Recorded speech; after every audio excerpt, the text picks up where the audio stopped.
नमस्कार शेतकरी बंधूंनो. सध्या हे बघू शकता, मी सोयाबीनच्या प्लॉटवर आलेलो आहे. आणि हा प्लॉट हा जवळपास एका महिन्याच्या एक महिना झालेला आहे या प्लॉटला.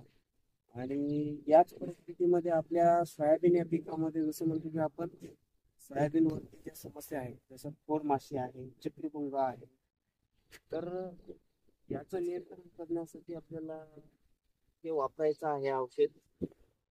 याच्यावरती खोडमाशीचा प्रादुर्भाव झालेला आहे, पण चक्रीभुंग्याचा प्रादुर्भाव हा येत्या काही दिवसातच होण्याचे चान्सेस आहेत. कारण मध्ये चक्रीभुंग्याचा प्रादुर्भाव हा फुलाच्या अवस्थेमध्ये होतो आणि हा प्लॉट आहे तो आता त्या स्टेजला आलेला आहे.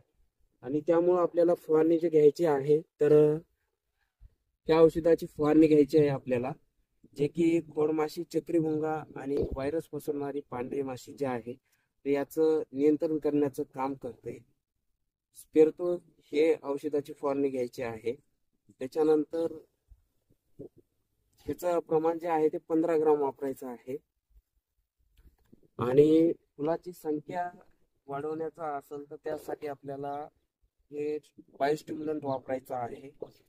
ह्यानं एकतर फुलाची संख्या वाढण्याचं काम होते आणि फुलाचं रूपांतर शेंगामध्ये, शेंगाचा आकार, वजन, दाणे ठोकर करण्याचं काम करते आणि उत्पादन वाढवण्यासाठी काम करते.